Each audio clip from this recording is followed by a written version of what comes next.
जी अस्सलाम वालेकुम। कैफेट आज के इस लेक्चर का आगाज़ करते हैं। लेक्चर नंबर 100 हमारा लास्ट लेक्चर होगा।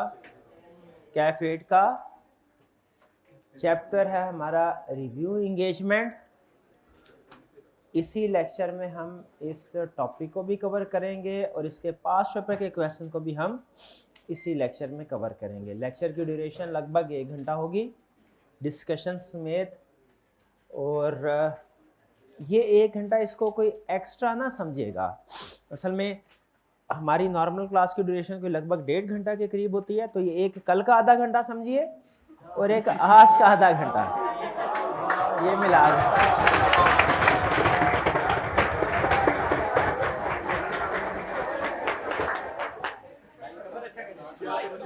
नहीं आप तो चैप्टर स्टडी करने जा रहे हैं हम रिव्यू इंगेजमेंट। रिव्यू इंगेजमेंट में जो कंसेप्ट्स डिस्कस हुए हैं वो तकरीबन सारे सिवाय 2 या 3 कंसेप्ट्स के, एक प्रोसीजर, टाइप्स ऑफ प्रोसीजर और एक टाइप ऑफ अश्योरेंस। ये 2 नए कंसेप्ट्स आपके लिए होंगे, वरना सारे कंसेप्ट्स प्रोबेबली आपने से पहले डिस्कस किए होंगे।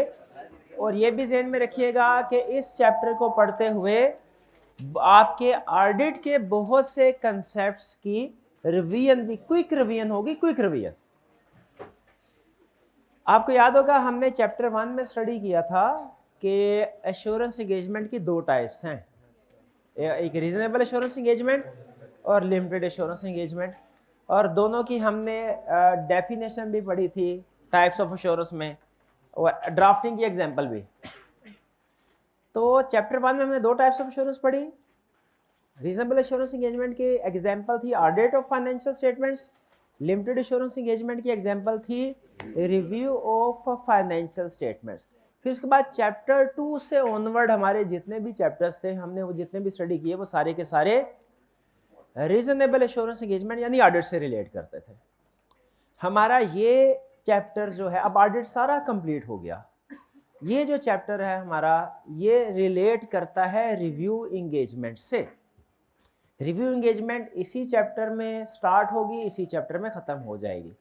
तो पहला सवाल जहन में ये आता है कि ऑडिट इंगेजमेंट में और रिव्यू इंगेजमेंट में इतना ज़्यादा फ़र्क क्यों है कि ऑडिट इंगेजमेंट में तो वो 21-22 चैप्टर हैं और रिव्यू इंगेजमेंट सिर्फ 1 चैप्टर। इसकी 2 बड़ी रीज़न है।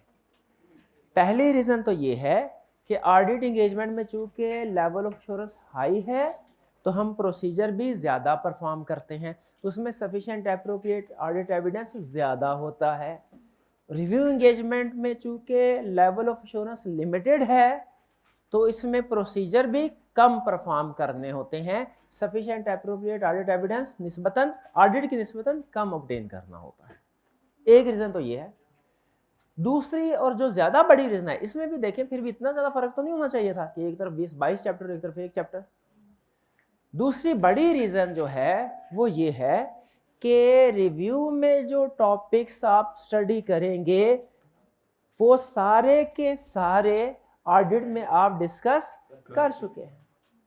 जैसे रिव्यू में एक जगह कहता है कि आपने ऑडिट में देखना है कि कंपनी गोइंग कंसर्न है कि नहीं, और अगर इंडिकेशन हो तो प्रोसीजर परफॉर्म करने हैं, और फिर उसके बाद ये इम्पैक्ट ऑन रिपोर्ट। रिव्यू में भी इसी तरह कहेगा कि गोइंग कंसर्न जो है आपने रिव्यू एंगेजमेंट में भी वैलिडेट करनी है, लेकिन इसमें इंडिकेशन नहीं बताएगा, इसमें प्रोसीजर क्या परफॉर्म करने नहीं बताएगा, इसमें इम्पैक्ट ऑन रिपोर्ट क्या है वो इक्का दुक्का के अलावा वो नहीं बताएगा। क्यों नहीं बताएगा? तो पहले बता चुका है सारा। तो जो चीजें नहीं यहाँ तो सिर्फ उनका चलते चलते जिक्र कर देगा, इसको कंसिडर करना है। एक और एग्जांपल, सब्सिक्वेंट इवेंट, ये जरूर बोलेगा सब्सिक्वेंट इवेंट को कंसिडर करो, लेकिन सब्सिक्वेंट इवेंट आइडेंटिफाई करने के लिए क्या प्रोसीजर है नहीं बताएगा।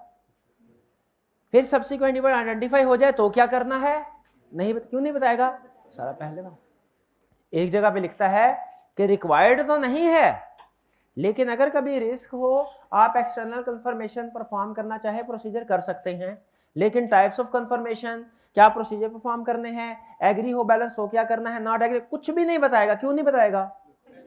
पहले बता चुका है, सिर्फ एक लाइन में जिक्र कर देगा आगे, ठीक है।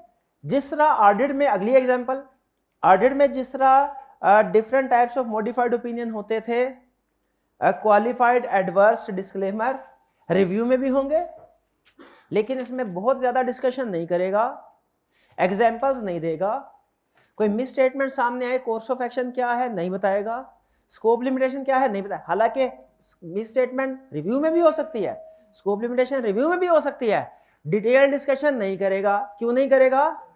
पहले बता चुका है वो ही।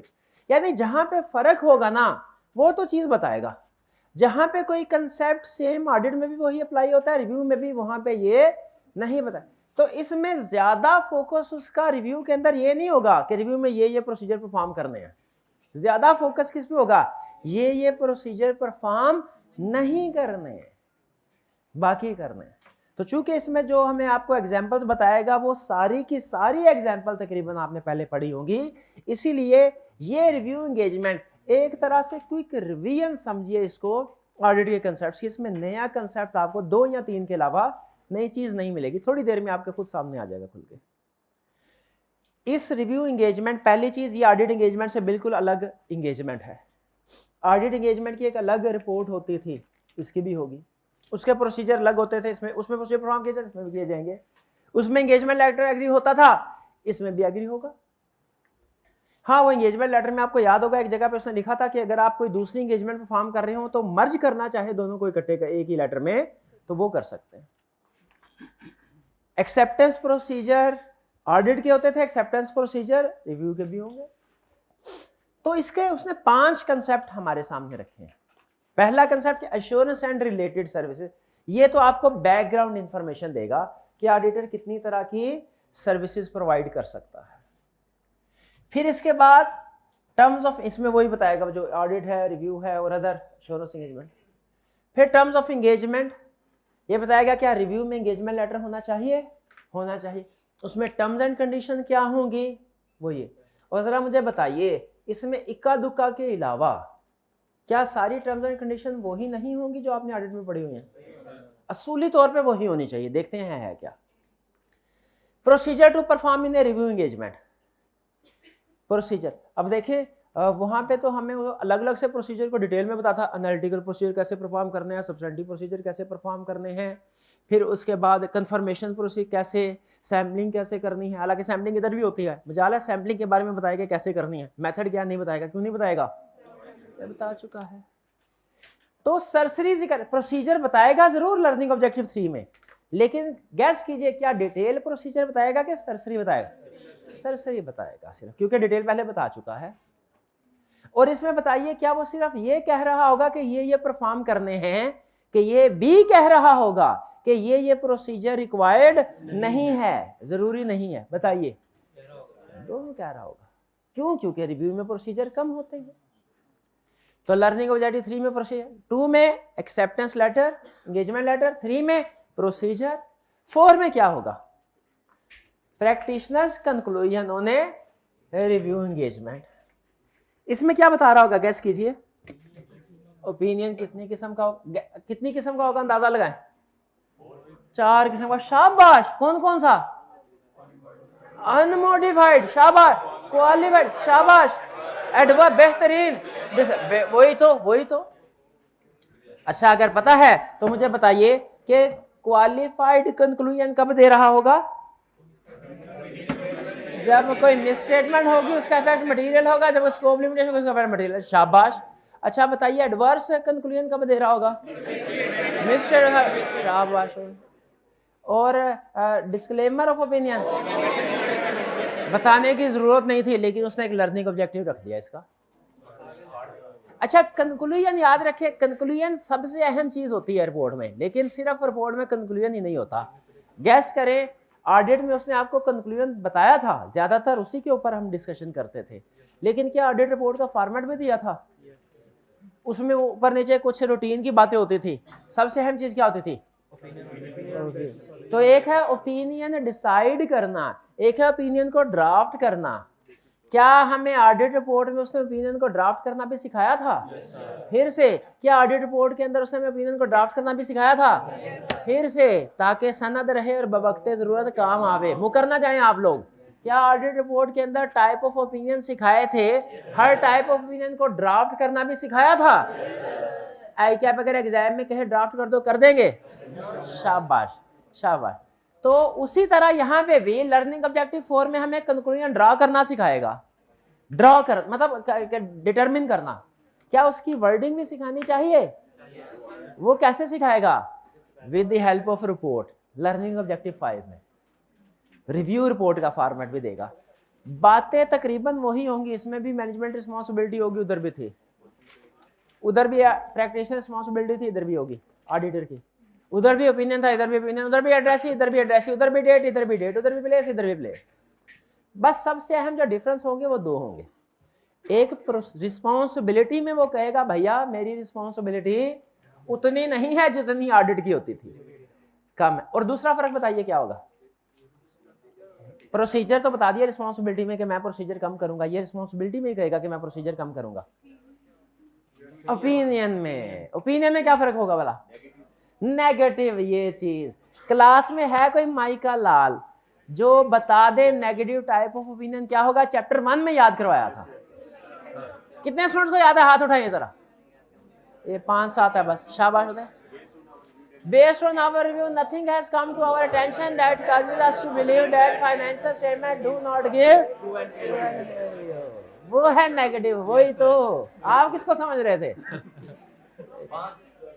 तो ये सारी चीज, ये आपको ओवरऑल थीम बताया इस चैप्टर का। जरा आइए धीरे धीरे देखते हैं कि ये हमें क्या सिखा रहा है।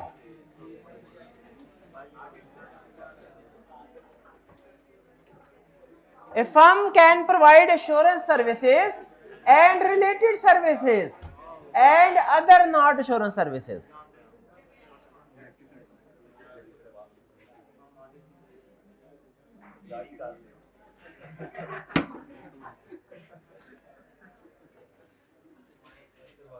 एक सीए फर्म जितनी भी सर्विसेज प्रोवाइड करेगी उसे दो हिस्सों में डिवाइड कर सकते हैं, एश्योरेंस, नॉन एश्योरेंस।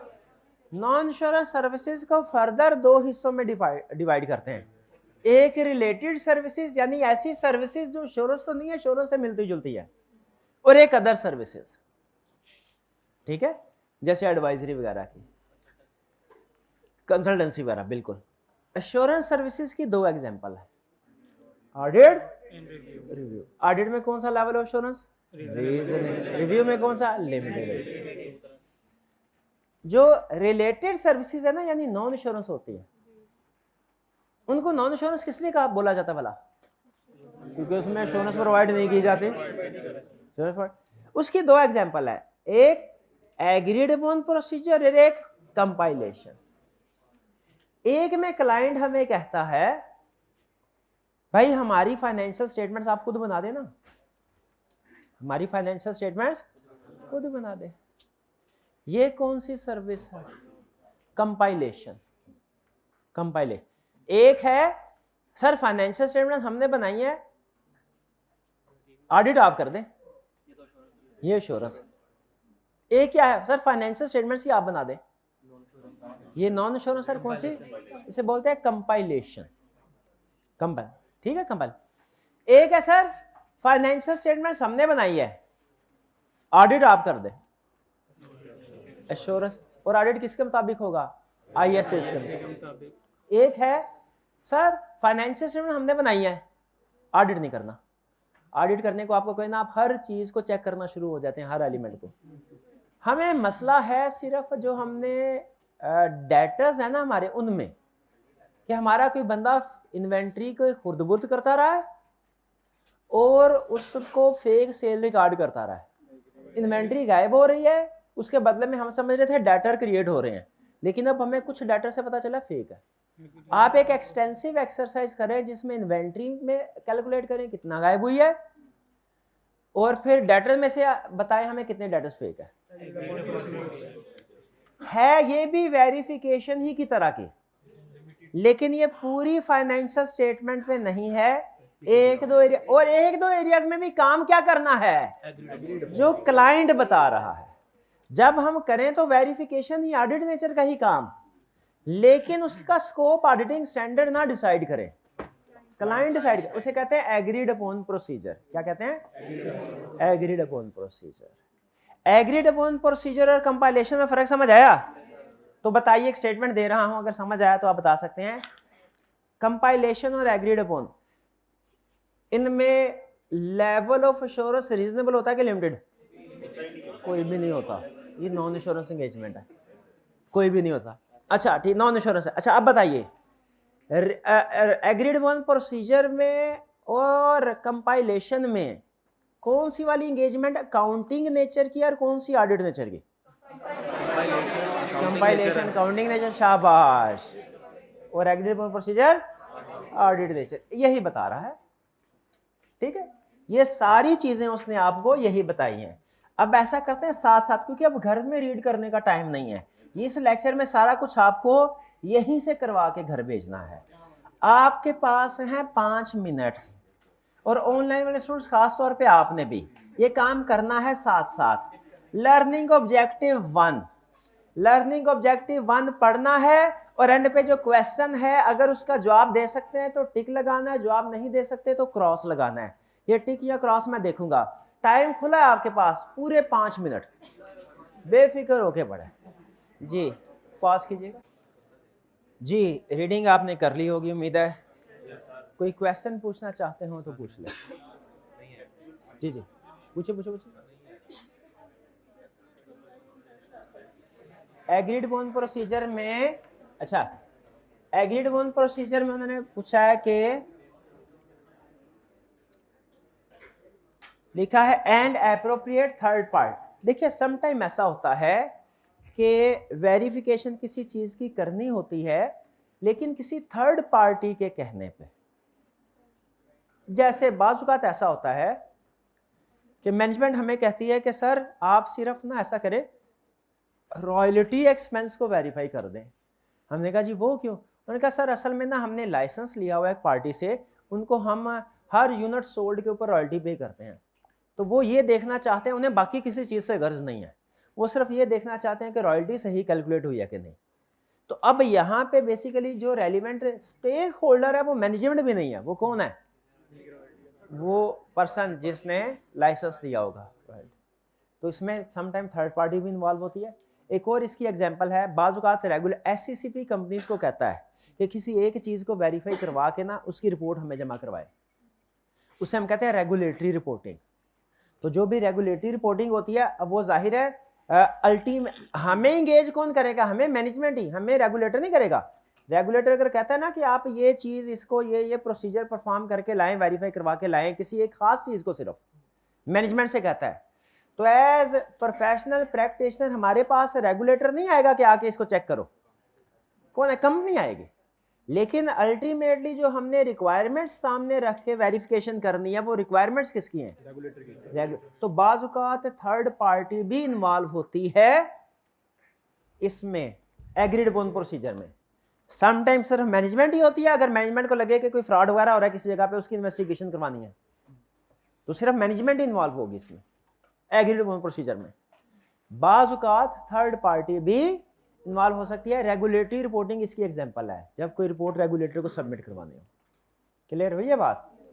ठीक है जी। और कोई क्वेश्चन? जी।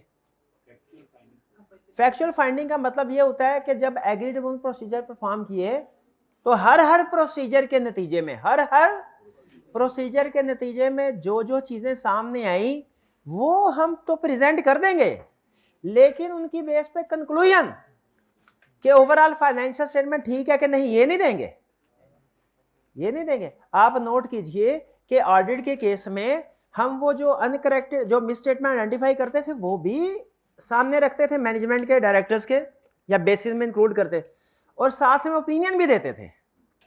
यहां पे क्या कर रहे हैं? हमारा सिर्फ जो आउटकम है वो उनके सामने रखे, ओपिनियन कंक्लूजन कोई नहीं दे रहे। हम कह रहे हैं जी वो आप खुद ही ड्रॉ कर लें कि ओवरऑल फाइनेंशियल स्टेटमेंट ठीक है कि नहीं, वो हमें नहीं पता, हमने ओवरऑल देखी ही नहीं, हमने तो सिर्फ जो आपने बोला वही देखा। तो फैक्चुअल फाइंडिंग का मतलब क्या है? ऑडिट प्रोसीजर जो सॉरी ये एग्रीड अपॉन प्रोसीजर परफॉर्म करते हुए जो जो चीज़ें हमारे सामने आई, वो चाहे इंटरनल कंट्रोल वीकनेस हो, चाहे मिस स्टेटमेंट हो, चाहे इसको कोई भी हो, उसे इकट्ठा करके मैनेजमेंट के सामने या जो भी पॉइंट सामने रख दिया कि नतीजा आप ही ड्रा करें, कंक्लूजन हम नहीं देंगे।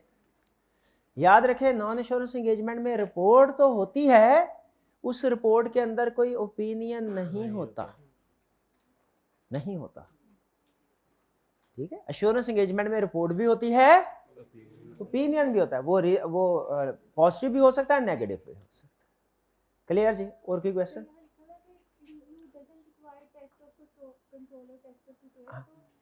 ये यहाँ पे लिखा है review does not require test of control, ये भी हमने डिटेल में स्टडी करना है, अगले प्रोसीजर में आएगा। और कोई क्वेश्चन? चलिए, अच्छा एक दो बातें नोट कीजिए आप, इस चैप्टर में लफ्ज ऑडिटर इस्तेमाल नहीं कर रहा। इसके रीजन बता सकते हैं? क्योंकि हम ऑडिटर हैं नहीं, हम प्रैक्टिशनर हैं। ज्यादा से ज्यादा रिव्यूअर का वर्ड यूज कर सकता है, रिव्यूअर का वर्ड इतना अच्छा नहीं था, प्रैक्टिशनर का लफ्ज ज्यादा बेहतर था, इसलिए उसने यही चूज किया। लेकिन अगर क्वेश्चन में कहीं वो कह देना, वैसे कहेगा नहीं, टेक्निकली गलत है ऑडिटर, तो आपने उसकी गलती नहीं निकालनी, यानी क्वेश्चन के अंदर। हाँ, अगर किसी ऑडिट रिपोर्ट का फॉर्मेट आपको रिव्यू रिपोर्ट का फॉर्मेट दे दे, उसमें वर्ड आए ना ऑडिटर, वो गलती है। तो पहली चीज नोट करें, यहाँ पे वर्ड कौन सा है, आपने हमेशा कौन सा वर्ड यूज करना है रिव्यू के कंटेक्स्ट में? प्रैक्टिशनर ऑडिटर का वर्ड यूज नहीं करना। दूसरी चीज, ओपिनियन के लिए वर्ड ओपिनियन नहीं यूज कर रहा, कंक्लूजन का वर्ड यूज कर रहा है। ये भी एक प्रैक्टिस है, ये भी एक प्रैक्टिस, कोई फर्क नहीं है दोनों में, लेकिन प्रैक्टिस है। ऑडिट रिपोर्ट के अंदर वर्ड यूज करते हैं हम ओपिनियन, रिव्यू में वर्ड यूज करते हैं कंक्लूजन। ऑडिटर ऑडिट एंगेजमेंट में वर्ड यूज करते हैं फर्म के लिए ऑडिटर, और रिव्यू में प्रैक्टिशनर। आगे चलते हैं नेक्स्ट। अब थोड़ा आपको इंट्रोडक्शन उसने दे दिया, अब आपको वो बता रहा है कि एंगेजमेंट लेटर, क्या एंगेजमेंट लेटर होना चाहिए रिव्यू का? क्या फौरन ही क्लाइंट आए तो एक्सेप्ट कर लें कि पहले कुछ चेक करना चाहिए, एक्सेप्ट करना है कि नहीं? ऑडिट में हम क्या देखते थे? Pre condition. अगर दुनिया में प्री कंडीशन ऑफ ऑडिट का कंसेप्ट है कि ऑडिट एक्सेप्ट करने से पहले चेक करो एक्सेप्ट करना चाहिए भी कि नहीं, क्या रिव्यू की भी प्री कंडीशन नहीं होनी चाहिए? क्या वही नहीं होनी चाहिए? क्या डिफरेंट है? वही होनी चाहिए। और टर्म्स ऑफ एंगेजमेंट में भी वही चीजें नहीं एग्री होनी चाहिए जो ऑडिट में पड़ी थी, वही होनी चाहिए। लेकिन क्या लिमिटेड, लेकिन अच्छा कि रिव्यू एंगेजमेंट है इसलिए रिव्यू के लिहाज से इक्का दुक्का चेंज भी होनी चाहिए। चलिए, अब आपका अगला टास्क, लर्निंग ऑब्जेक्टिव 2 पढ़िए और देखिए इसमें कौन सा कंसेप्ट नया है। जो कंसेप्ट आपके लिए नया होगा ना, 2-3 अल्फाज नए हैं आपके लिए, वो आपने पढ़ना है। सारे की तरह सारे नए वाला कौन है? सारे नए कैसे? Applicable financial reporting framework, acceptable होना चाहिए, प्री कंडीशन है, ये नया है। प्रीमाइज ऑफ रिव्यू प्रेजेंट होने चाहिए, मैनेजमेंट एग्रीज ऑन प्रीमाइज, ये नया है क्या? अरे पढ़ाया नहीं हुआ, ये क्यों कह दिया नया? अब मैं सारा पढ़ाऊंगा नहीं। ऑडिट एंगेजमेंट में प्रैक्टिशनर ऑडिटर का इंडिपेंडेंट होना जरूरी है, रिव्यू में इंडिपेंडेंट होना जरूरी है कि नहीं? ये नया कंसेप्ट है। ऑडिट में था इंटेग्रिटी नहीं है तो एक्सेप्ट ना करो, एक्सेप्ट कर चुके हो तो विड्रॉ कर लो अगर पॉसिबल एक्टेबल हो। पढ़ा था कि नहीं? रिव्यू में भी है कि नहीं? हाँ, ये चीज नहीं है। Engagement has rational purpose. Audit करवाने की तो रीजन समझ आती है, रिक्वायर्ड बाय लॉ है। रिव्यू क्यों करवा रहे हो? कोई ना कोई पर्पस, जो भी पर्पस है पूछ लेंगे। ये सिर्फ एक चीज नहीं थी, आप समझ। अच्छा, आपने उल्टा शुरू कर लिया था, तो पहला पॉइंट समझ पढ़ के समझाना। ओके ओके ओके, ठीक है। फिर terms of engagement, terms of engagement में भाई रिव्यू एक्सेप्ट कर लिया तो ज़बानी कलामी बात होनी चाहिए कि टर्म्स एग्री होनी चाहिए रिटन फॉर्म में। उसमें applicable financial reporting framework agree करना है। ये ऑडिट में पढ़ा था कि नहीं पढ़ा था? रिव्यू में भी तो है, तो कैसे कह दिया नया है? ये ऑब्जेक्टिव एंड ऐसे नहीं, इतनी जल्दी नहीं, अब तो बात दिल्ली तक जाएगी। Objective and scope of review engagement, भाई ऑडिट की टर्म्स ऑफ एंगेजमेंट में नहीं पढ़ा था? रिस्पॉन्सिबिलिटी ऑफ प्रैक्टिशनर ऑडिट में नहीं था? नहीं था, अभी जाए नहीं था। ऑडिटर था, ऐसे ना करे, वो तो जाहिर है ऑडिटर, वो उधर ऑडिटर है तो इधर प्रैक्टिशनर है, ऐसे तो ना करे। हाँ, अब आप बाहर कहीं पे जाएं और कोई आपको बुलाए, कहे भाई मेरी बात सुनिए, आप कहें मुझे भाई क्यों बोला, वो कहे घर में भी तो आपको सारे भाई बुलाते हैं, तो क्या कहेंगे, वो तो घर है, भाई उधर उधर वो ऑडिट था, ये रिव्यू है, उधर ऑडिटर बोलेंगे, इधर प्रैक्टिशनर बोलेंगे, ऐसे हर जगह थोड़ी ऑडिट है। रिस्पॉन्सिबिलिटीज ऑफ मैनेजमेंट, भाई उधर पढ़ा था कि नहीं पढ़ा था, इधर भी पढ़ा कि नहीं, कैसे कह दिया नया है। अच्छा, ये expected form and content of report वही है कि नहीं, तो कैसे कह दिया नया है। Statement that engagement is not an audit and therefore practitioner will not express an audit opinion on these financial statement, ये नया था। The intended use and distribution of financial statement, भाई फाइनेंशियल स्टेटमेंट किसको डिस्ट्रीब्यूट करनी है, कोई खास, क्योंकि जैसे ऊपर पढ़ा था ना कि ऑडिट में तो समझ आती है, रिव्यू की रीजन क्या है, किस लिए करवा रहे हैं, ये पूछ रहे हैं। हाँ, ये उधर नहीं पढ़ा था, एंड वाले 2 पॉइंट टर्म्स में नहीं थे, ऊपर वाले थे, ऐसा ही है। तो आपको अच्छा आप एंड से पढ़ रहे थे, ओके, तो पहले ही 2 प्रोसीजर पढ़ के आपको लगागा ये तो नहीं है भाई, ये क्या है, पुरानी ही है।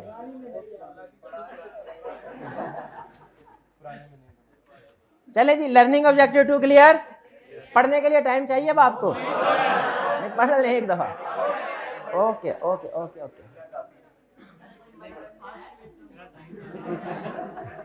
क्या है, मनोरंजन नहीं है भाई, मैंने उनसे पूछा था, वो कह रहे थे सर अब टाइम शॉर्ट है,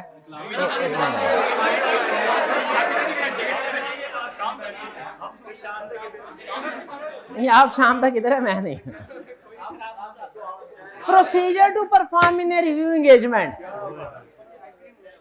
procedure to perform in a review. अच्छा, ये छोटा सा कंसेप्ट है, लेकिन सबसे इस चैप्टर में 2 ही अहम कंसेप्ट हैं कंसेप्चुअल पॉइंट ऑफ व्यू से। देखिए, रिप्रोडक्शन में तो कोई भी पूछ सकता है, कंसेप्ट मेन जो नए सीखने वाले हैं वो 2 ही है, उनमें से एक कंसेप्ट ये है, ये 4-5 लाइंस जो हैं, procedures performed in a review engagement. पहले आपको वो सारे प्रोसीजर बता रहा है, मेन पॉइंट, फिर उसके बाद एक एक की एक्सप्लेनेशन देगा। जैसे 3 तरह के कह रहे हैं, in a review engagement practitioner shall perform inquiry, analytical procedure और other review procedure to obtain sufficient appropriate evidence. ठीक है, आगे इंक्वायरीज कौन कौन सी है ये बताएगा, पेज पलट के देखेंगे तो अगली हेडिंग आपको मिलेगी एनालिटिकल प्रोसीजर की और अदर रिव्यू, यानी यहां पे सिर्फ नाम बता रहा है, एक्सप्लेनेशन आगे आएगी। अब मेन कंसेप्ट सुन लीजिए, हमने ये पढ़ा था ऑडिट एंगेजमेंट के अंदर के 7 तरह के प्रोसीजर्स हैं, inquiry, observation, inspection, reperformance, recalibration, external confirmation, analytical procedure. इसमें इंक्वायरी कह रहा है परफॉर्म करो, एनालिटिकल प्रोसीजर कह रहा है, कंफर्मेशन नहीं कह रहा, इंस्पेक्शन नहीं कह रहा, रीपरफॉर्मेंस नहीं कह रहा, ठीक है, रिकैलकुलेशन नहीं कह रहा। अच्छा, अदर रिव्यू प्रोसीजर कह रहा है। अदर रिव्यू प्रोसीजर का मतलब क्या, ये सुन लें, इसके 2 मतलब है। एक तो ये कि जो गोइंग कंसर्न, सब्सीक्वेंट वगैरह, इवेंट रिलेटेड पार्टी वगैरह, ये वाले प्रोसीजर आपने इधर भी परफॉर्म करने हैं, ठीक है। जो दूसरा और ज्यादा अहम केस स्टडी के पॉइंट ऑफ व्यू से इसका मतलब है ना, वो ये है कि आप इंक्वायरी प्रोसीजर परफॉर्म करो, एनालिटिकल प्रोसीजर परफॉर्म करो। अच्छा, अगर इनमें से कोई रिस्क सामने नहीं आता तो बाकी दूसरे जो अदर है ना, गोइंग कंसर्न वाला, related party, written representation, subsequent event वाले, ये करो, प्रोसीजर परफॉर्म, रिव्यू खत्म। इंक्वायरी रिक्वायर्ड है, एनालिटिकल रिक्वायर्ड है, और जो बड़े बड़े अदर रिव्यू प्रोसीजर्स हैं, ये जो मैं सब्सिक्वेंट इवेंट, गोइंग वगैरह, ये रिक्वायर्ड, ये करो। इनसे अगर कोई मसला सामने नहीं आता, इंक्वायरी से कोई रिस्क नहीं है, एनालिटिकल से कोई रिस्क नहीं है, सब्सिक्वेंट इवेंट कोई नहीं था, गोइंग कंसर्न का कोई मसला नहीं था, रिलेटेड पार्टी कोई नहीं है, तो क्या करो, खत्म, कुछ नहीं करना। फिजिकल वेरिफिकेशन नहीं करना, कंफर्मेशन लेटर सेंड नहीं करना, इनवाइसेस की चेकिंग नहीं करना। अगर कोई रिस्क आए, देखा रिव्यू में कितना कम काम है। एजिंग, हाँ एजिंग एनालिसिस भी नहीं, क्योंकि वो भी एक तरह से इंस्पेक्शन ऑफ डॉक्यूमेंट्स ही है। पैसे भी कम, हाँ पहुंच गए हैं, काम कम तो भाई पैसे भी कम है, ऐसे तो ना करें, लेकिन इतने कम भी नहीं, काम ज्यादा कम है, पैसे कम है, काम ज्यादा कम है, ठीक है। तो नेट इंक्रीमेंटल अप्रोच में हमें फायदा ही होता है। हाँ जी, तो इंक्वायरी, अच्छा लेकिन अगर याद रखे, अगर इंक्वायरी एनालिटिकल प्रोसीजर और अदर रिव्यू प्रोसीजर से कोई मसला सामने आ गया, रिस्क सामने आ गया, तो फिर उस रिस्क को एड्रेस करने के लिए जो जरूरी हुआ ना वो करना पड़ेगा। फिर आप ये नहीं कह सकते कि मैंने कोई इंस्पेक्शन नहीं कर, ये ना इन्वेंट्री पिछली दफा 10 मिलियन है, इस दफा 100 मिलियन है, और आप कहें नहीं मैंने नहीं चेक करनी है 90 मिलियन है कि नहीं है, क्यों, ये तो रिक्वायर्ड ही नहीं है भाई। अब आपको नजर नहीं आ रहा रिस्क असेसमेंट में कि पिछले साल 10 मिलियन थी, इस दफा इन्वेंट्री 100 मिलियन है, भाई 90 मिलियन कहां से आ गई। अब की बार बताइए इंस्पेक्शन करनी चाहिए कि नहीं, क्यों भला, रिस्क है। लेकिन अगर एनालिटिकल प्रोसीजर परफॉर्म किए, पिछले साल भी 10-11 के लगभग था, इस साल भी 10-11 के लगभग, तो फिर जरूरत नहीं है। अगर इंक्वायरी एनालिटिकल और अदर रिव्यू प्रोसीजर से कोई सब्सिक्वेंट इवेंट सामने नहीं आया तो कुछ नहीं करना, इधर ही खत्म। और अगर कोई सब्सिक्वेंट इवेंट सामने आ गया तो फिर आप ये कि नहीं ये तो रिव्यू है, इसमें मैंने कुछ भी नहीं करना। अगर कोई रिस्क सामने आ गया हो ना, फिर उसको एड्रेस करने के लिए जो प्रोसीजर भी जरूरी हैं वो परफॉर्म करने हैं, वो ऑडिट वाले प्रोसीजर फिर इधर भी परफॉर्म करेंगे। लेकिन कब, जब रिस्क आएगा तब, समझ रहे हैं। कह रहा है test of control and test of details, जैसे inspection of documents, confirmation letter, physical verification, aging analysis are not performed unless a risk is identified. इसको अंडरलाइन, ये पूरा ही कंसेप्ट सबसे अहम है। इसकी बेस पे तो केस स्टडी सॉल्व होंगी ना, लेकिन आपने पूरा ही याद करा। एग्जाम में अगर 2 नंबर के साथ पूछे ना रिव्यू एंगेजमेंट में कौन सी एक्टिविटीज परफॉर्म होती हैं, आप लिखेंगे inquiry analytical other review procedure, fail हो जाएंगे। हाँ जी, क्या करना है ये बताना है ना, जहां पे रिव्यू के प्रोसीजर में क्या नहीं करना ये भी बताना है, ये भी कंसेप्ट का हिस्सा है। जब क्वेश्चन पूछेगा कौन कौन से प्रोसीजर रिव्यू में परफॉर्म होते हैं, क्या परफॉर्म होता है, जहां पे वो बताना है, क्या नहीं वो भी बताना है। डन हो गया। अब है आगे एग्जाम्पल्स। इंक्वायरी करनी है तो कौन कौन किस किस से इंक्वायरी करनी है, क्या करनी है, आइए जरा पढ़ते हैं, तसल्ली से पढ़ने वाला है। Practitioners inquiries of management and others within the entity shall include. क्या प्रैक्टिशनर सिर्फ मैनेजमेंट से इंक्वायरी करता है कि एम्प्लॉइज वगैरह से भी कर सकता है, गार्ड से भी कर सकता है, ड्राइवर से भी कर सकता है, बिल्कुल कर सकता है।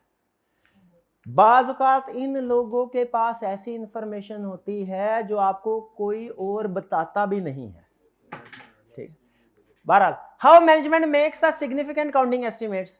भाई एस्टिमेट्स बताओ कैसे अप्लाई करते हो। आइडेंटिफिकेशन रिलेटेड पार्टी, सर कोई रिलेटेड पार्टी आइडेंटिफाई हुई है transaction, whether there are significant annual complex transaction events are matter affecting financial statement।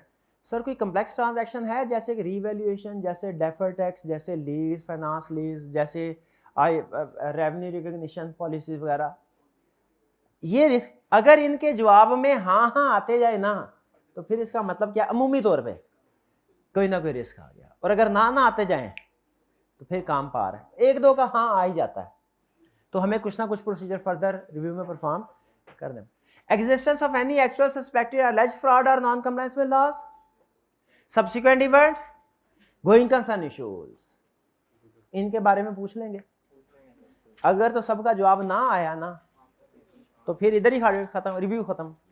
लेकिन 1-2 का हाँ आ ही जाता है, फिर उसके मुताबिक क्या एडिशनल प्रोसीजर परफॉर्म करने चाहिए कि नहीं, करने चाहिए। क्योंकि रिस्क आइडेंटिफाई हो गया ना।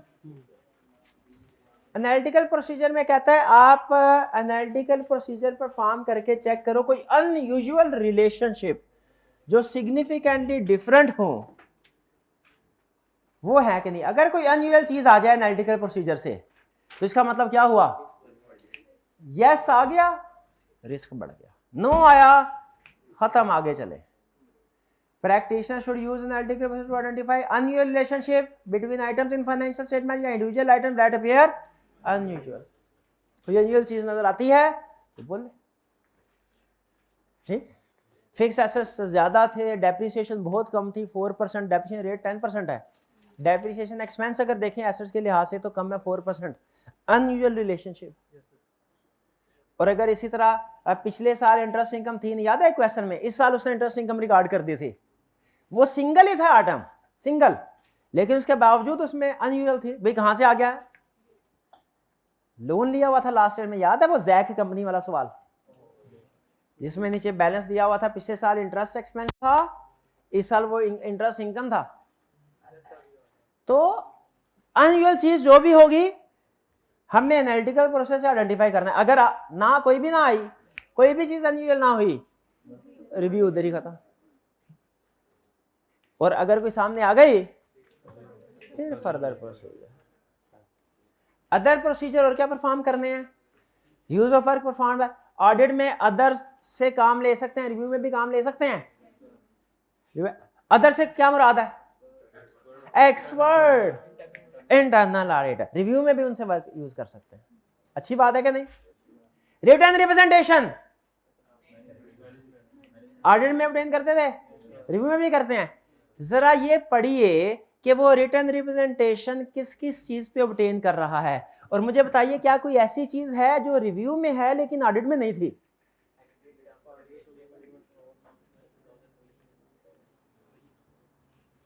भाईजान सीधा पढ़ना शुरू करना, उल्टा नहीं।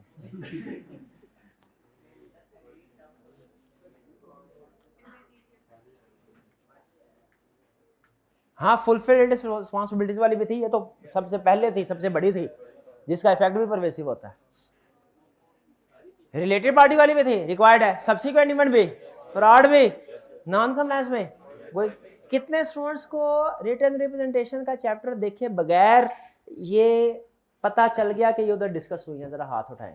यानी पीछे देखने की जरूरत, शाबाश, ये सारे स्टूडेंट्स जिन्हें पीछे देखने की जरूरत नहीं पड़ी, इनका ऑडिट स्ट्रॉन्ग है इसका। हाँ, अगर आपको ये पता चल गया इसके ऊपर रिप्रेजेंटेशन, शाबाश। लेकिन बाकियों ने रिवीजन करनी है, हो जाएगा, रिवीजन से भी हो जाए, बाकियों से रिवीजन।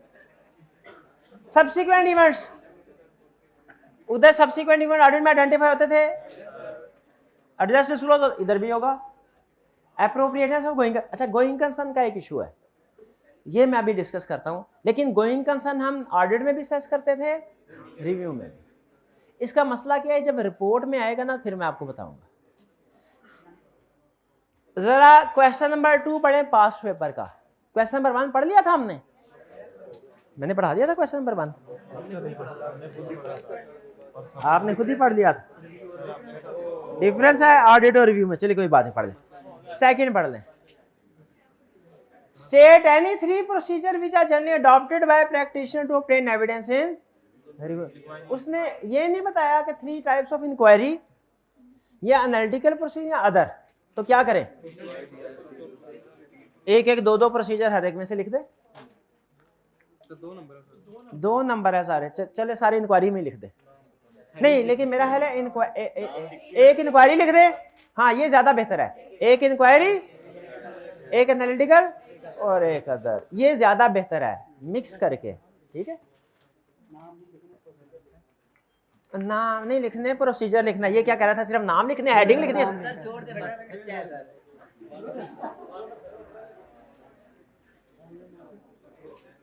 चलिए, यानी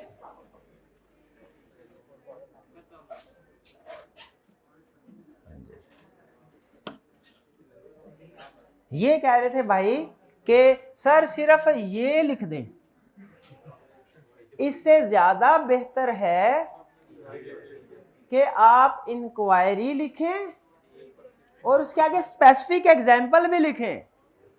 एनालिटिकल प्रोसीजर और एक specific example, other review procedure specific example. सारा लिख दे, सुभान अल्लाह, जो सही होगा खुद ही चेक करके दिखाया।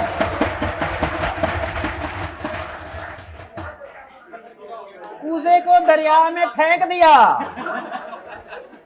कूजा तोड़ दिया, सारा दरिया पेश कर देंगे, ये प्यास बुझा अपनी।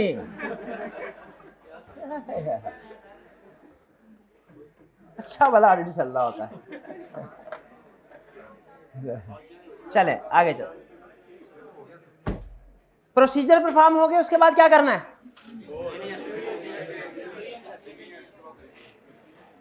भाईजान, matters to be valuated, refer L O चैप्टर 24 है ही नहीं कोई। इसको क्रॉस कर दे। ये चैप्टर 4 में है, 24 में नहीं है। कहाँ है? 4 में है? ठीक है, 24 में है कि नहीं है? है तो पढ़ लें। है जी, है मैटर। लेकिन याद निकाल नहीं दे, छोटी मोटी बातें कर रहा है। जैसे वो आर्ट रिस्पॉन्सिबिलिटी पैराग्राफ में होता था ना, ओपिनियन देने से पहले एस्टिमेट्स देखे रीजनेबल है कि नहीं, अकाउंटिंग पॉलिसी कंसिस्टेंटली अप्लाई हुई है कि नहीं, बायसनेस तो नहीं है, financial statement true and fair represent करती है, ब्ला ब्ला ब्ला ब्ला ब्ला। सब छोटी मोटी चीजें फर्क है। सबसे अहम चीज 2 मैटर ही कंसीडर करते हैं। अब ये चीज ओपिनियन देने से पहले क्या कंसीडर करेंगे? Miss statement, scope limit. लेकिन अगर वो 4 नंबर के साथ पूछ ले ओपिनियन, तो फिर हम ये भी बताएंगे कि एस्टिमेट्स भी देख लो, अकाउंटिंग पॉलिसी भी देख लो, ट्रू एंड फेयर वगैरह वगैरह। खींचना ही है ना। ओपिनियन देने से पहले सबसे अहम चीजें कौन सी है? ये नहीं काटना, ये रहने दें, उन्होंने कहा है ठीक है। लेकिन क्या ये आपको पता है कि ओपिनियन एक्सप्रेस, सॉरी ओपिनियन नहीं बोलना मैंने, कंक्लूजन एक्सप्रेस करने से पहले कौन कौन से 2 मैटर्स देखेंगे? मिस स्टेटमेंट क्या है, स्कोप लिमिटेशन, और इसका इफेक्ट क्या है। अच्छा यहाँ पे लेकिन ये तो नहीं चैप्टर में बता रहा मिस स्टेटमेंट क्या होती है, स्कोप लिमिटेशन क्या होती है। ये तो नहीं बता रहा कि इमटेरियल क्या होता है, मटेरियल क्या होता है, परवेसिव डेफिनेशन में नहीं बता रहा। तो जरा ये देखें कि क्या ये वही कंसेप्ट नहीं जो पहले पढ़ा हुआ है आपने चैप्टर 4 में? भाईजान ये वही तो नहीं है, पक्की बात है। अगर रिव्यू रिपोर्ट है, इसका मतलब है जैसे ऑडिट रिपोर्ट में क्वालिफाइड ओपिनियन हो सकता है, रिव्यू में भी हो सकता है। ऑडिट रिपोर्ट में एडवर्स ओपिनियन हो सकता है, रिव्यू में भी एडवर्स कंक्लूजन हो सकता है। ऑडिट रिपोर्ट में डिस्क्लेमर ऑफ ओपिनियन हो सकता है, रिव्यू में भी डिस्क्लेमर ऑफ कंक्लूजन हो सकता है। और जैसे ये बात सुनी, ये बहन जी परेशान हो गई है, ये पहुंच गई है कि सर आगे क्या कहने जा रहे हैं। कि जैसे ऑडिट रिपोर्ट के अंदर क्वालिफाइड कंक्लूजन होता था, तो सर ने जब ये बताया था qualified miss statement effect material है क्वालिफाइड ओपिनियन, तो फिर उसकी ड्राफ्टिंग भी सिखाई थी। जब एडवर्स ओपिनियन सिखाया था, उसकी ड्राफ्टिंग भी सिखाई थी। डिस्क्लेमर, बेहोश हो गई बहन जी, ऑडिट तो गया, ऑडिट नहीं खत्म होता। लेकिन ऐसी कोई बात नहीं है, आपने सिर्फ ये पहचानना है टाइप ऑफ, इनकी ड्राफ्टिंग हमारे सिलेबस में, इसकी और इसकी और इसकी ड्राफ्टिंग हमारे सिलेबस में नहीं है। इसकी है लेकिन ऑलरेडी सीख चुके हैं। Based on our review, nothing has come to our attention that causes us to believe that financial statement do not give true and fair view. शाबाश शाबाश, बिल्कुल। तो भाई ये समझ आ गया आपको? आगे चलते हैं। आगे यही बात कर रहा है, कह रहा है प्रैक्टिस में अगर मॉडिफाइड ओपिनियन होगा ना, तो प्रैक्टिस में उसको एक्सप्लेन करते हैं, लेकिन हमारे सिलेबस में नहीं है।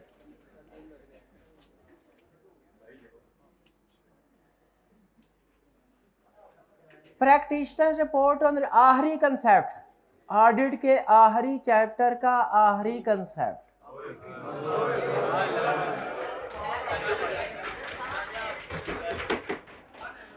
रिव्यू रिपोर्ट के अंदर, ऑडिट रिपोर्ट के अंदर कौन कौन सी चीजें हैं, उसी तरह रिव्यू रिपोर्ट के अंदर भाईजान बताएंगे। टाइटल ऑफ रिपोर्ट ऑडिट में था, रिव्यू में भी होगा।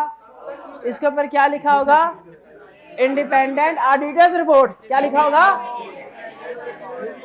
हाँ शाबाश, जाग रहे हैं, ऑडिट थोड़ा ही है, इंडिपेंडेंट रिव्यू रिपोर्ट लिखा होगा। एड्रेसी कौन होगा? एड्रेसी जिसको ड्रेस करने में, इसका ड्रेस कर, शेयर होल्डर हो सकता है, मैनेजमेंट एज एप्रोप्रिएट इन सर्कमस्टेंसेस। इंट्रोडक्टरी पैराग्राफ, अच्छा इसमें, हाँ ये अब सुन ले, इसमें क्या लिखा होगा? We have audited the next financial, we have, ये चीज रिव्यूड लिखा। अच्छा यहाँ पे रुक के एक चीज सुन ले, आईफैक ने एक दफा एक एक्सरसाइज स्टार्ट की कि हम ऑडिट रिपोर्ट्स को, और जितनी भी रिपोर्ट्स उनको रिवाइज करते हैं, स्टैंडर्ड रिवाइज करते हैं, ऑडिटिंग स्टैंडर्ड रिवाइज कर दिए, रिव्यू पे पहुंच गए तो थक गए, रिव्यू की रिपोर्ट रिवाइज नहीं की, ऑडिट स्टैंडर्ड रिवाइज कर दिए, ऑडिट रिपोर्ट भी। असल में हुआ क्या, पहले तरतीब कुछ और होती थी एलिमेंट्स की, पहले तरतीब ये होती थी, सबसे पहले ये तरतीब पुरानी है। अब उन्होंने कहा कि सर पहले क्या होता था, मैनेजमेंट इंट्रोडक्टरी पैराग्राफ पहले आया है, मैनेजमेंट रिस्पॉन्सिबिलिटी आया, फिर प्रैक्टिशनर्स रिस्पॉन्सिबिलिटी, फिर स्कोप, फिर एंड पे आके देखे कंक्लूजन आया, एंड पे आके ये पुराना फॉर्मेट है। नए फॉर्मेट में उन्होंने कहा कि जो ज्यादा अहम चीजें तरतीब बदले, कैसे, जो ज्यादा अहम चीज है वो पहले लेके आए, ये ज्यादा बेहतर है।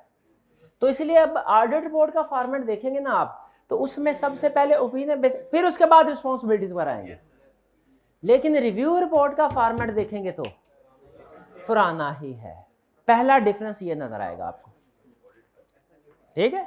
तो ऑडिट का फॉर्मेट रिवाइज्ड है। कोई आपसे पूछे ऑडिट रिपोर्ट के अंदर ओपिनियन पहले आता है, रिव्यू रिपोर्ट में ओपिनियन एंड पे आता है, ये क्यों है? आपने क्या बताना है?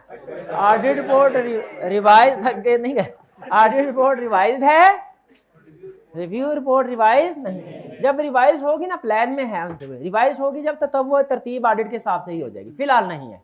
ये चीजें इनमें रखनी है। दूसरा फर्क है गोइंग कंसर्न का। पहले ऑडिटिंग स्टैंडर्ड में गोइंग कंसर्न के ऊपर एमसीओ मैटर दिया जाता था, यानी जब गोइंग कंसर्न इशू होता था ना, एमसीओ मैटर दिया जाता था। तो यूजर कहते थे सर एमसीओ मैटर में बाकी की चीजें तो अहम वो भी हैं, ये नहीं कि अहम नहीं, लेकिन going concern uncertainty as investor हमारे लिए सबसे ज्यादा अहम है, क्योंकि इसमें हमारा पैसा डूबने का खतरा है। एमसीओ मैटर की बाकी की जो एग्जांपल है ना, उनमें हमारा पैसा डूबने का खतरा नहीं है, थोड़े बहुत नुकसान का या अलर्ट का अहम चीज जरूर है, पैसा डूबने का खतरा। तो हम अगर गोइंग कंसर्न का मसला हो ना, तो उसे एमसीओ मैटर की बजाय अलग से सेक्शन बनाए गोइंग कंसर्न अनसर्टेनिटी का, उसमें इंक्लूड करें। आईफैक ने कहा ठीक है। तो ऑडिट रिपोर्ट के अंदर फिर उन्होंने क्या किया, गोइंग कंसर्न वाली एग्जांपल को एमसीओ मैटर से निकाल के पूरा उसका अलग से सेक्शन बना दिया। उसका नाम क्या रखा? Material uncertainty relating to going concern. लेकिन जैसे ही वो रिव्यू वाले स्टैंडर्ड में आने लगे, थक गए। इसीलिए बहुत अहम चीज याद रखिएगा, बहुत अहम चीज, ऑडिट में अगर गोइंग कंसर्न का इशू हो ना ऑडिट एंगेजमेंट में, वो आएगा material uncertainty relating to going concern. लेकिन अगर वही गोइंग कंसर्न अनसर्टेनिटी रिव्यू में हो, तो आपने उसे किधर इंक्लूड करना है? MCO matter. उसकी रीजन आपको पता है, थक गए।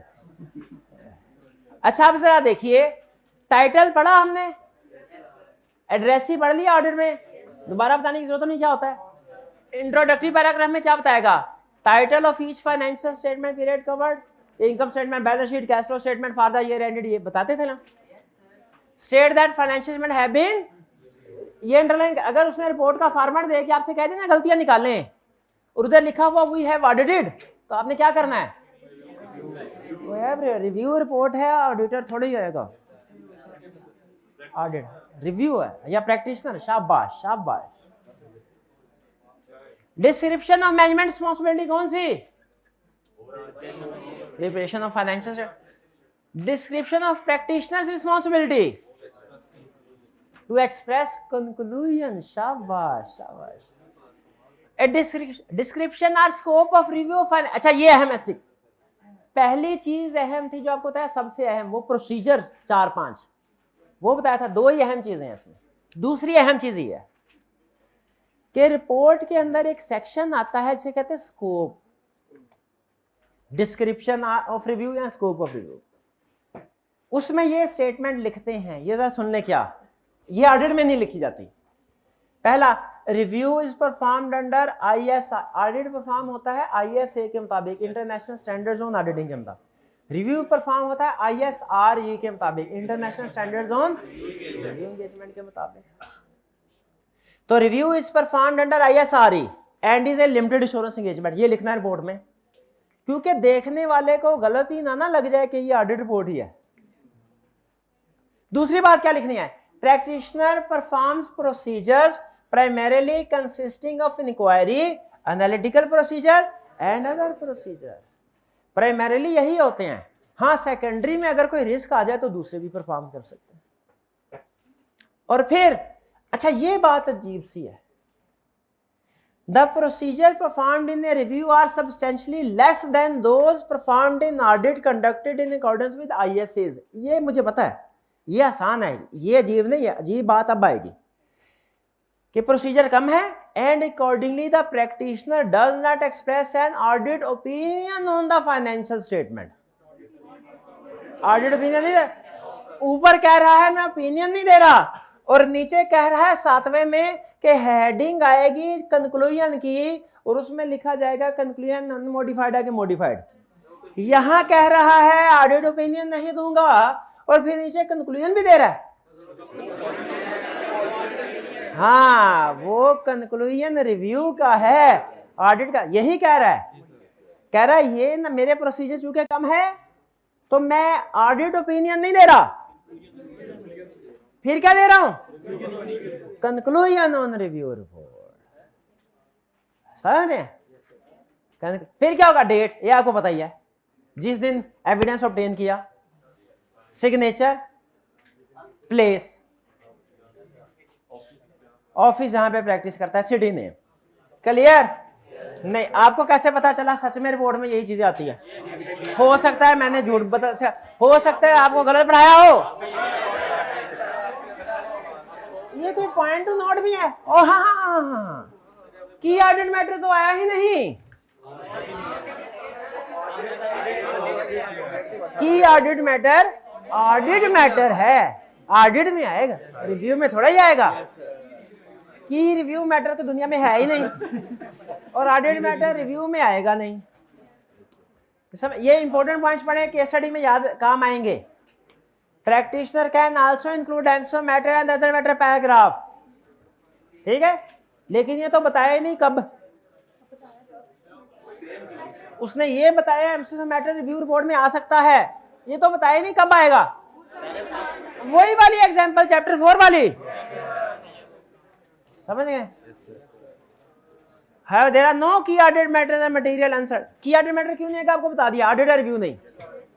और मटेरियल अनसर्टेनिटी रिलेटेड कोई कंसर्न क्यों नहीं आएगा ये बता दिया, क्योंकि एमसीक्यू मैटर में आएगा। लेकिन क्या वाकई रिपोर्ट में यही चीजें आती हैं? अब आपका एक टास्क है, मिशन,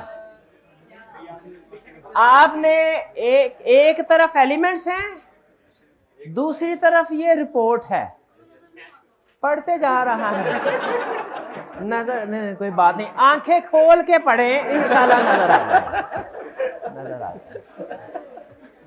हाँ, आपने देखना है कि क्या जो पीछे एलिमेंट्स पढ़े आपने वो सारे इसी तरतीब के साथ आ रहे हैं कि नहीं आ रहे। और जहन में रखिएगा आई कैप ने अभी तक किया नहीं, लेकिन ऑडिट में चूंकि कर चुका है, रिव्यू में किया नहीं, लेकिन कर सकता है। इसीलिए मैं आपको कह रहा हूं थोड़ा सा गौर से पढ़िएगा, ताकि अगर एग्जाम में वो कोई आपको पैराग्राफ एक आधा दे दे रिव्यू रिपोर्ट में, खास तौर पे कंक्लूजन वाला पैराग्राफ और स्कोप ऑफ रिव्यू वाला पैराग्राफ, इसको तो टिक लगाएं, डबल टिक लगाएं स्कोप ऑफ रिव्यू और कंक्लूजन को। ये तो याद कर लें, रट लें, पक्का पानी कर लें इसको। और क्या क्या बोलते होते थे बचपन में, पत्थर पे लकीर कर लें, स्कोप ऑफ रिव्यू और कंक्लूजन कि अगर घोल के पी लें। तो याद रहे, अभी तक किया नहीं लेकिन कर सकता है क्या, कि कोई एक पैराग्राफ दे देगा आपको, कोई एक, और कहेगा इसमें से गलतियां निकालो। इसलिए इसको एक दफा सवाब की नीयत से पढ़ ले। रिज़्क़ हलाल कमाना भी सवाब है ना, तो रिज़्क़ हलाल के लिए कर रहे हैं सारी मेहनत, नीयत अच्छी। तो हाँ जी, एक दफा पढ़ लें, क्या जो लिखा हुआ है वही है। कितने टाइम, खुला टाइम आपके पास, पूरे 5 मिनट, पूरे 5 मिनट। ऑनलाइन वाले स्टूडेंट साहब भी रीडिंग करना शुरू कर दे। क्या 2 चीजें, नंबर 1 उधर से लिस्ट आइटम पकड़े और देखे रिपोर्ट पढ़ते जाए, वही चीजें आ रही हैं। कहीं ऐसा तो नहीं उधर यस है इधर नो है, इधर यस है उधर नो है, मैच करना है। और दूसरा, रिपोर्ट के अल्फाज को, अहम अल्फाज को ध्यान से पढ़ना, अंडरलाइन करते जाएं जो लफ्ज अच्छा लगे। क्यों? क्योंकि हमें पैराग्राफ दे के कह सकता है एग्जाम में इसमें से गलतियां निकालो। कर लेंगे हैंडल, पक्की बात, शाबाश। शुरू हो जाए, आपका वक्त शुरू होता है अब। जी उम्मीद है रीडिंग आपने कर ली होगी। इसमें कोई क्वेश्चन पूछना चाहते हो तो पूछ ले। अच्छा, ये स्टूडेंट ने क्वेश्चन पूछा है कि इसमें लिखा हुआ है small and medium size entities, तो क्या रिव्यू सिर्फ small and medium size entity का होता है? अमूमी तौर पे small and medium size entity का ही रिव्यू होता है। क्यों? बड़ी कंपनीज का तो ऑडिट होगा, ऑडिट होगा। लेकिन बड़ी कंपनीज का भी रिव्यू हो सकता है, वो हमारे सिलेबस में नहीं है। आपको याद होगा कैफ 7 जिन स्टूडेंट्स ने पढ़ा हुआ है तो आपको पता होगा जो हाफ ईयरली फाइनेंशियल स्टेटमेंट्स होती हैं उनका लिमिटेड स्कोप रिव्यू होता है, वो भी इन्हीं प्रोसीजर के मुताबिक किया जाता है। कंसेप्ट सारे वही हैं। उस सूरत में फिर थोड़ा सा चेंज होता है, इसमें शायद उसने फॉर द ईयर एंडेड लिखा हुआ है रिव्यू, फॉर द क्या लिखा, फॉर द पीरियड, हाँ फॉर द ईयर है, उसमें लिखा होता है for the half year ended आ जाता है। तो अमूमी तौर पे रिव्यू किनका होता है? Small and medium size entities का। क्लियर? अच्छा, अब आते हैं क्वेश्चंस की तरफ। बिल्कुल आसान, 10 से 12 मिनट, ज्यादा नहीं सिर्फ, और उनमें से 7 मिनट आखिरी क्वेश्चन स्टडी के हैं, बाकी तो छोटे। जैसे ये देखें, briefly discuss level of assurance given in following type of engagement. क्या क्या है ऑडिट में? रीजन रिव्यू में, एग्रीमेंट में, नो एश्योरेंस के नेगेटिव एश्योरेंस। नो एश्योरेंस और नेगेटिव एश्योरेंस में फर्क पता है? ओके। कंपाइलेशन, नो, शाबाश। What is agreed among procedure engagement? अच्छा, एग्रीड अमंग, मैं समझा कंपाइलेशन एंगेजमेंट को एग्रीड अमंग प्रोसीजर बोलते हैं। और वो एक्सप्लेन करना है, कर देंगे। पढ़ लिया आपने, याद नहीं किया इसीलिए आपको अल्फाज याद नहीं है, लेकिन याद कर लें। ये कुछ अजीब सी बात कर रहा है। Auditor of A listed company है, ऑडिटर, कोई बात नहीं, हम गलती नहीं निकालेंगे, हालांकि बेहतर था क्या लिखता, auditor of listed company is required to review the half yearly financial statement, you are required to explain objective of such review and how does it differ from audit. Objective क्या है? लिमिटेड एश्योरेंस ऑब्टेन करना, whether financial statement are free from material mis. Audit का भी objective ये था to obtain assurance whether financial statement are free from material misstatement. तो audit के ही objective में जहां पे रीजनेबल लिखा हुआ है, how does it differ from audit, क्या पूछ रहा है? वो टेबल एंड पे जो था ऑडिट रिव्यू, वो याद है डिफरेंस वाला? हाउ डज इट डिफर, वो कैसे ऑडिट से? Procedure that are performed while carrying out such review, inquiry, analytical and the review, यही लिखेंगे के हेडिंग दे के एग्जांपल्स भी पक्का, सिर्फ हेडिंग के एग्जांपल्स भी, एग्जांपल्स भी। Question 4, Karim and company chart, पहले requirement, describe how the practitioner, अच्छा प्रैक्टिशनर से अंदाजा हो गया ये रिव्यू की तरफ जा रहा है, वरना ऑडिटर ना लिखता। How the practitioner should address the above issue and the implication it may have on review report. Review review review underline करें, पता चल गया रिव्यू एंगेजमेंट का सवाल है। प्रैक्टिशनर से शक पड़ा था, रिव्यू रिपोर्ट से पक्का हो गया। ऑफ इंटरम फाइनेंशियल इंफॉर्मेशन यानी 6 महीने। Karim and company chartered accountants are engaged in the review of interim financial information of Babar textile mills limited for the half year ended June 30, 2008. The increase in oil and energy prices and currently inflationary trend prevailing in the country has resulted in substantial losses and company's outlook is negative. Substantial losses को underline कर लें। Moreover कहता है अभी कहानी समझना खत्म हो गई। Moreover, in view of recessionary pressure being faced by the US and many of the European Union economies, some of large customers in those countries have not renewed their order and many other are expected to follow. Customer छोड़ के जा रहे हैं, losses हो रहे हैं। Consequently, company has decided to lay off 40% of workforce gradually over next few months. बताइए कौन सा इशू है?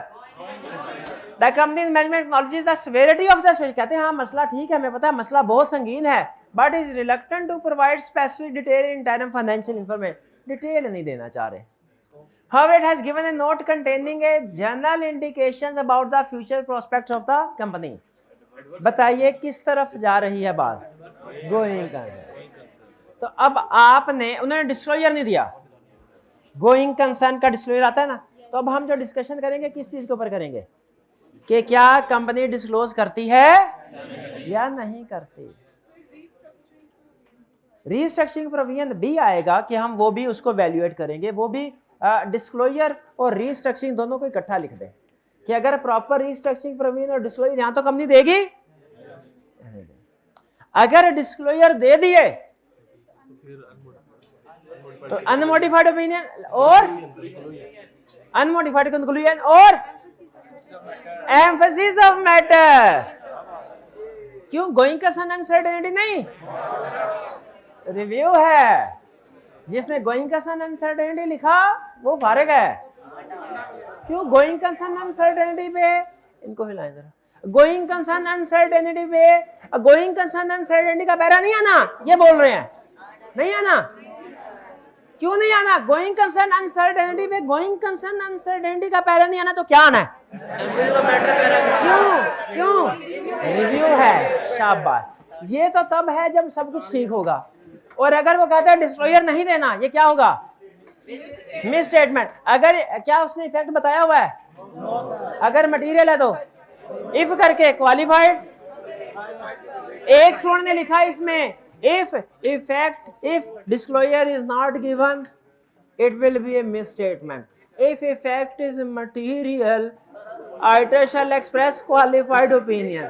If effect is pervasive, qualified conclusion. If effect is pervasive, auditor shall express disclaimer किधर से आ गया? adverse है, misstatement। दोबारा एक स्टूडेंट ने लिखा और फेल हो गया, लिख के लिखा गया, उसने लिखा not giving disclosure is misstatement. If effect is material, practitioner shall express qualified conclusion. If effect is pervasive, practitioner shall express adverse conclusion. ये लिखा और फेल हो गया, क्यों? क्यों? बेसिस की बात नहीं की। Auditor shall also explain nature of practitioner in basis for qualified adverse conclusion. और फिर इसके बाद अगली लाइन क्या? रेफरेंस। शाबाश शाबाश, पकड़ इसको, पकड़ इसको।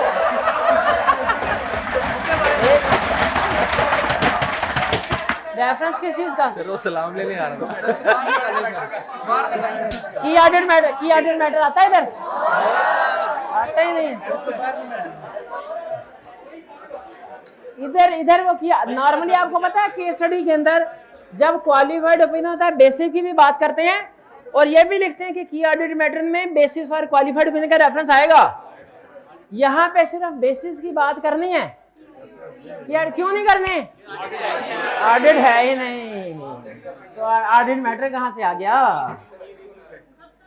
आखिरी chapter,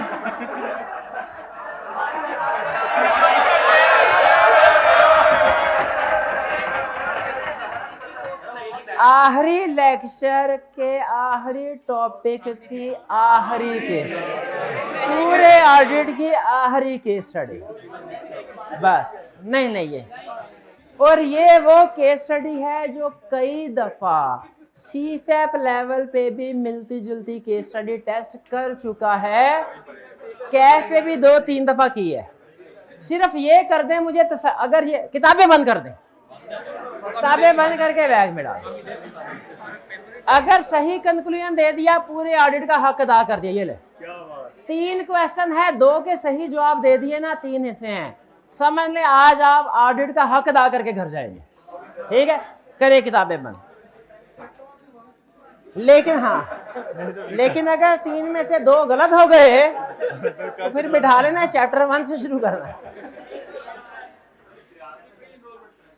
discuss the above issues and their implication on your report. कह रहे you are the audit engagement partner of a listed company Steel Limited. अच्छा, यहां से लग रहा है जैसे ऑडिट का वर्ड यूज किया है ना, ऑडिट एंगेजमेंट हो। कह रहा था firm is currently in the process of completing limited scope review of एसएल्स interim financial statement for the half year ended December 31st 2007। लेकिन असल में क्या कर रहे हैं ऑडिटर, कर क्या रहे हैं? तो असल में यहाँ पे ऑडिट की बजाय प्रैक्टिशनर का वर्ड, लेकिन अगर उसने लिख भी दिया है कोई बात, उसकी गलती नहीं निकाली। समझे क्या कहना चाह रहा है? और आगे चले जी। हाँ, ये भी कंक्लूड कर सकते हैं कि जो ऑडिट कर रहे हैं वही रिव्यू कर रहे हैं, असल में यही रीजन है। ये भी बिल्कुल ठीक, बिल्कुल ठीक। लेकिन इस वक्त कर क्या रहे, अहम चीज है, कर कौन रहा है? ऑडिटर के कोई और, ये अहम नहीं है। कर क्या रहे हैं ये अहम है, और क्या कर रहे हैं ये तो पक्का है ना। कैसे पता चला रिव्यू कर रहे हैं? कह रहा है completing the audit team has recently concluded their work with following findings for your decision. तैयार हैं? देख लें, पूरे ऑडिट का सवाल है।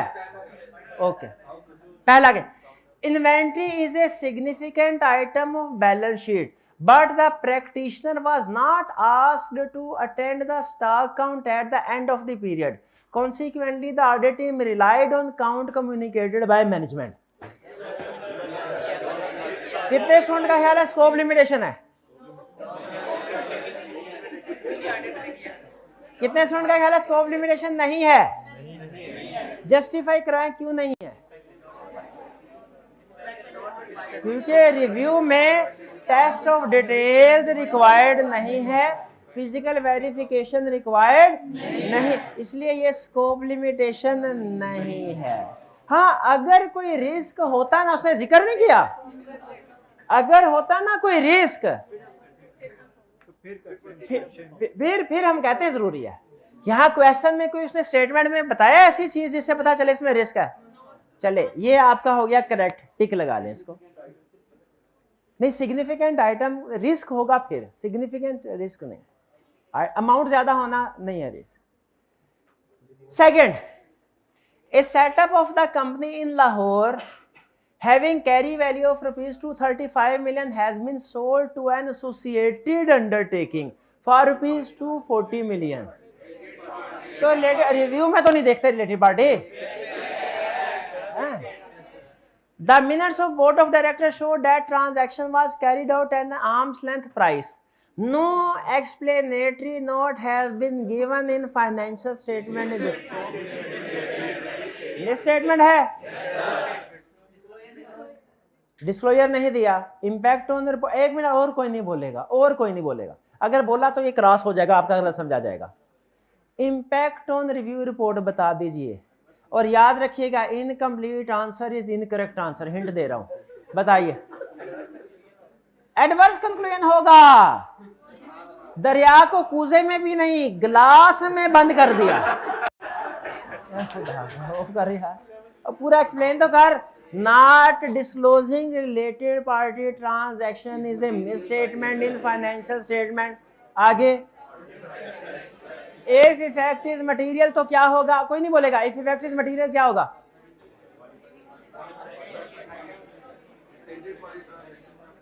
क्वालिफाइड डिस्क्लोजर होगा। गलत, सारी क्लास का आंसर गलत। ये इसे सैंपल रिप्रेजेंटेटिव था। क्वालिफाइड, ये ने लिखेंगे auditor shall express qualified opinion, practitioner shall express qualified conclusion on financial statement. आगे, एक मिनट जी, auditor shall also explain nature of misstatement in basis. ये किसने लिखना है? नहीं, पूरा नहीं लिख रहे। अभी तक वो बात समझ नहीं है। Incomplete answer is incorrect answer. और अगर इफ इफेक्ट इज परवेसिव, ये मेरा भाई नाम रोशन करेगा मेरा। If effect is pervasive, disclaimer of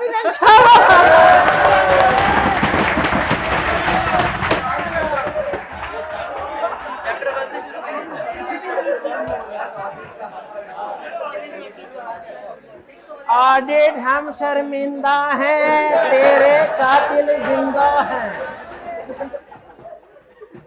यार मिस स्टेटमेंट में डिस्क्लेमर। अच्छा, ये वो गलतियां जो मैंने आपको चैप्टर 4 में बताया था, बाकी सबकी माफी मिल जाएगी। ऐसी माफी ना भैया, एक सही हुआ आपका, दूसरा गलत है। ये स्कोप लिमिटेशन नहीं थी, आप पहचान गए। ये मिस स्टेटमेंट थी, पहचान गए, लेकिन आप उसको डिस्क्राइब नहीं कर पाए। अब इसके ऊपर है, as a percentage of total debts, the provision for bad debts are in accordance with previous history of company. यानी in accordance with previous. However, due to time constraints, the practice of using age analysis of debtors has not been used this time. तो ageing analysis नहीं। अच्छा, मैं आपको अपनी तरफ से hint दे रहा हूं कि भाई एजिंग एनालिसिस अगर जरूरी हो और ना मिले हमें, तो स्कोप लिमिटेशन हो सकती है ना। तो ये क्या है? एक मिनट, यही भाई बताएगा। अपने पाप का प्रायश्चित यही करेगा। बताइए भाई, क्या ये स्कोप लिमिटेशन है ना? नहीं मिला, नहीं है ये चीज। क्यों नहीं है? क्यों नहीं? ये रिव्यू एंगेजमेंट है। रिव्यू एंगेजमेंट में डिटेल वर्किंग रिक्वायर्ड। आखिरी केस स्टडी के आखिरी पार्ट का आखिरी सवाल इस भाई से, इसने भी पाप किया, इससे भी प्रायश्चित करवाना है। भाई हमने तो ये पढ़ा है रिव्यू में इंक्वायरी, एनालिटिकल और अदर रिव्यू प्रोसीजर करने, बाकी test of control, test of detail नहीं करने। अगर अनलेस रिस्क, तो अगर तो इसमें रिस्क होता तो फिर हम कहते हैं एजिंग भी लेके आओ। रिस्क नहीं है, इस वजह से हमने कहा एजिंग की जरूरत नहीं है, अनमोडिफाइड ओपिनियन देंगे, जरूरी नहीं है। और कोई नहीं बोलेगा। इसमें किस इंफॉर्मेशन से हमें पता चला रिस्क नहीं है? प्रीवियस हिस्ट्री के साथ मैच कर रहा है।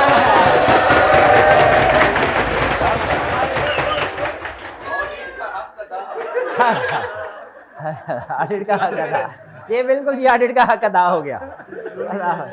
कोई क्वेश्चन पूछना चाहते हैं? पूछ लें। चलिए, यहाँ पे हमारे आखिरी लेक्चर का इख्तिताम होता है। आपके लिए कुछ रिवीजन प्लान प्रिपेयर कर रहा हूँ और कुछ रिवीजन है। देखिए, लेक्चर शायद ना हो पाए, लेक्चर में वैसे भी रेपिटेशन होती है, लेकिन मैं सारे पास्ट पेपर की कोशिश कर रहा हूँ मिख निकाल के ना उसमें से वो एक जगह पे रख के आपके साथ शेयर कर दूं कि आखिरी दिन आप सिर्फ वो चीज़ें देखें और आपकी रिवीजन ऐसी हो जाए कि जैसे आपने केस स्टडी पे केस स्टडी प्रैक्टिस की हो। केस स्टडी में से जो काम की चीजें हैं, जो होता है ना, जैसे समंदर के अंदर हीरे, तो ऑडिट के समंदर के अंदर जो हीरे पास्ट पेपर में जो हीरे कहीं दफन है, मेरी कोशिश होगी वो सारे निकाल के इकट्ठे करके आपके सामने रख दूं। वही मेरी वो रिवीजन से भी ज्यादा बेहतर है। रिवीजन तो क्योंकि कंसेप्ट तो आपने क्लास अटेंड किया, खुद भी पढ़ लेंगे, तो वो सारे उसे कह लें प्रैक्टिस नोट्स कह लें, रिवीजन नोट्स कह लें, वो मैं इंशाल्लाह आपके साथ काम उसके ऊपर काम कर रहा हूँ, वो शेयर करता रहूँगा। ठीक है जी। बाकी देखें, ऑडिट एक लेंथी सब्जेक्ट था और थोड़ा सा मुश्किल इसलिए भी होता है क्योंकि इससे पहले उमूमी स्टूडेंट्स की बेसिक्स जो है ज़्यादातर स्टूडेंट्स के लिए पहली दफ़ा होता है। ये अकाउंटिंग FAR2 वगैरह पहले कहीं ना कहीं बड़ी होती है, मैथ वगैरह के सब पहले, लेकिन ऑडिट ज़्यादातर स्टूडेंट्स के लिए तो उसमें थोड़ा टाइम लगता है समझने। शुरू के 2 महीने तो पता ही नहीं चलता क्या हो रहा है क्या नहीं हो रहा, 2 महीने के बाद समझ आना शुरू होती है। तब तक देर हो जाती है? नहीं, तब तक देर नहीं होती, ऐसे ही होता है। तो अभी भी अगर आपने सारे लेक्चर्स लिए हैं कि 80% लेक्चर्स भी लिए हैं और होम असाइनमेंट जो आपको दी जाती थी 50% भी कर ली आपने, 50% भी कर ली। याद रखें 80% से ज्यादा 3 चीजें बता रहा हूं जिसके आप खुद टिक लगा ले। अगर तीनों चीजें टिक है तो इंशाल्लाह पास है इस दफा। पहले चीज 80% से ज्यादा लेक्चर्स लिए हों, पहली चीज। दूसरी चीज केस स्टडीज 50% से ज्यादा रिटर्न की हों, 50% से ज्यादा रिटर्न। तीसरी चीज, अब बाकी जो 1 महीना रह गया है इसमें हर रोज 3.5 से 4 घंटे ऑडिट को रिवाइज करना है। पहले तो 2 होते थे, अब क्यों? क्योंकि अब क्लास नहीं है, क्लास नहीं है। हाँ, ये 3 टिक जिसने कर लिए पूरे इंशाल्लाह पास है, ऐसी कोई बात। हाँ, ड्राफ्टिंग के ऊपर ध्यान रखना है। और मैं ड्राफ्टिंग में जो बच्चे प्रॉब्लम करते हैं ना, गलतियां बढ़िया करते हैं, कोशिश करूंगा इस 1 महीने में वो भी वक्ता फक्ता ग्रुप में आपके साथ शेयर करता है। तो ग्रुप को आपने चेक करते रहना है, उसमें काम की चीजें छोटी मोटी, ज्यादा नहीं है, नहीं कि 2 घंटे का लेक्चर अपलोड कर रहा हूं, ऐसा नहीं होगा, लेकिन छोटी मोटी काम की चीजें, एग्जाम टिप्स आपके साथ शेयर करता रहूंगा। वो आपने एक्टिव मतलब उधर उसको देखते रहना है, दिन में 1 दफा। क्लियर जी। चलिए, इसके साथ ही हमारे ये सेशन इख्तिताम को पहुंचा। मेरी शुभकामनाएं आपके साथ। मेहनत की आपने, जिन्होंने नहीं मेहनत की अल्लाह ताला उन्हें भी पास करे। लेकिन याद रखिएगा, मेहनत करने वाले और ना करने वाले एक बराबर नहीं होते। लेकिन बहरहाल जाहिर है वालिदैन की और उस्ताद की तो यही दुआ होती है कि औलाद चाहे गंदी क्यों ना हो, है तो औलाद ही, तो दिल से दुआ ही निकलनी है। तो जो पढ़ने वाले हैं वो भी पास हो अल्लाह करे, और जो ना पढ़ने वाले हैं वो भी पास हो। चलिए, आज का ये सेशन और आज का ये लेक्चर यहाँ पे इख्तिताम करते हैं इसका। अल्लाह हाफ़िज़।